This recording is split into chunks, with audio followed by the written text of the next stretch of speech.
Shalom, selamat pagi, salam sejahtera buat kita semua. Saudara yang dikasih oleh Tuhan, seperti biasanya, sebelum kita memulai aktivitas kita hari ini, kita mau bersekutu dengan Tuhan melalui firman-Nya, kita berdoa.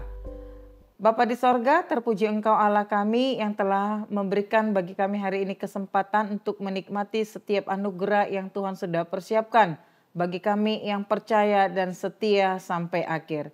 Kami mau mendengarkan suara Tuhan dan kiranya bersama dengan pertolongan-Mu kami dikuatkan, dimampukan untuk melakukannya sehingga lewat aktivitas kami sepanjang hari ini nama Tuhan kiranya dipermuliakan. Di dalam Kristus Yesus kami berdoa dan mengucap syukur. Amin.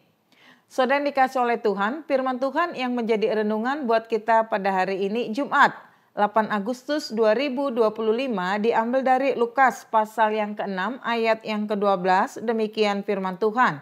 Pada waktu itu pergilah Yesus ke bukit untuk berdoa dan semalam-malaman ia berdoa kepada Allah. Dalam bahasa Bata, di aka arii mah nako ibana tudolok martangiang. Jalamani pat nasabor nginima didati martangiang tude bata. Saudara yang dikasih oleh Tuhan, ada banyak manusia di dunia ini yang mengetahui apa yang baik dan mengatakan hal-hal yang baik. Tetapi dia sendiri tidak melakukan hal yang baik itu. Karena banyak manusia yang pintar untuk berbicara, tetapi ia sendiri tidak melakukannya. Berbeda dengan Yesus, apa yang dikatakan oleh Yesus, apa yang diajarkan oleh Yesus, Yesus sendiri sudah melakukannya. Yesus mengajarkan bagaimana kita harus berdoa, tetapi Yesus sendiri sebagai anak Allah yang sempurna, ternyata Yesus sendiri juga berdoa kepada Bapanya. Ketika ia bersama dengan murid-muridnya di Taman Getsemane, ia berkata kepada murid-muridnya dengan bahasa yang sederhana, "Perasaanku tidak enak. Sepertinya sudah tiba waktunya bagiku." Maka dia berkata kepada murid-muridnya, "Berjaga-jagalah dan berdoalah agar kamu tidak jatuh ke dalam pencobaan." Lalu seperempatan lemparan batu, Yesus mengasingkan diri dan dia berdoa memohon kepada Bapa untuk memohon kekuatan. Yesus sebagai anak Allah yang sempurna, ia tetap menjalin komunikasi yang baik dengan Bapanya. Dia sadar bahwa segala sesuatu yang terjadi semuanya adalah seizin dan sepengetahuan Bapa di sorga. Doa mengajarkan kita bahwa otoritas tertinggi berada di tangan Allah itu sendiri.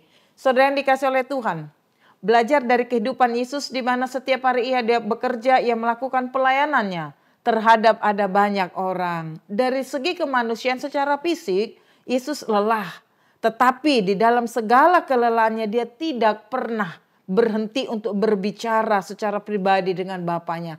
Dia selalu menjalin komunikasi dengan baik. Karena itu, pada renungan firman Tuhan pada pagi hari ini menceritakan setelah Yesus berhenti dari pelayanannya, maka pada malam hari ia pergi ke bukit dan dia ke sana hajalah untuk berdoa, berkata kepada Bapa. Alkitab mengatakan bahwa ia berdoa semalam-malaman. Itu artinya apa?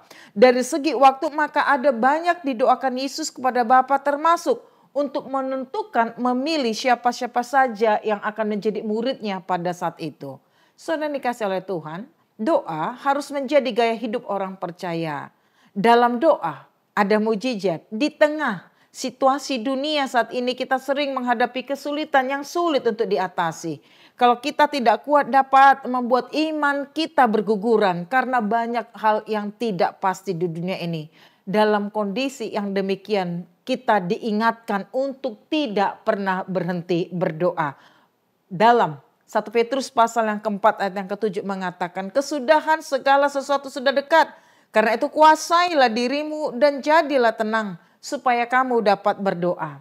Berdoa tentu tidak hanya pada waktu tertentu saja, tetapi setiap detik, setiap menit, jam, setiap waktu. Selama Tuhan izinkan kita hidup, maka selama itu juga kita harus tetap berdoa. Walau kadangkala apa yang kita doakan tidak langsung dijawab atau diberikan oleh Tuhan. Tetapi yakinlah, selama kita doakan itu, apa yang kita minta sesuai dengan kehendak Tuhan, maka dipastikan Tuhan akan memberikan, Tuhan akan menjawab tepat pada waktunya.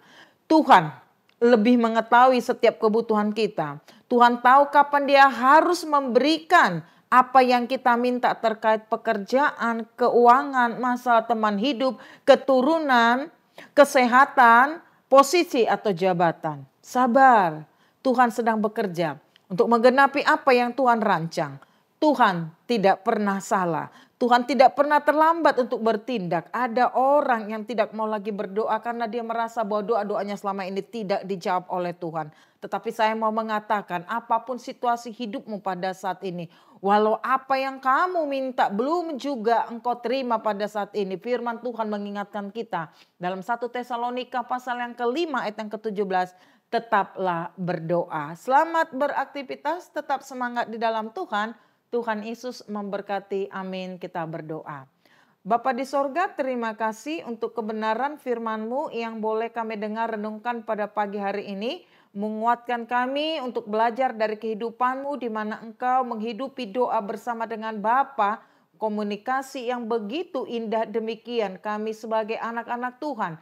Supaya kami juga menghidupi doa di dalam kehidupan kami. Supaya kami sadar benar bahwa doa adalah otoritas tertinggi kepada Tuhan. Karena kami percaya segala keinginan kami, kerinduan kami, Tuhan memberikan pada waktunya. Apapun situasi hidup kami, izinkanlah kami untuk tetap terus berdoa kepada Tuhan. Bapa, terima kasih.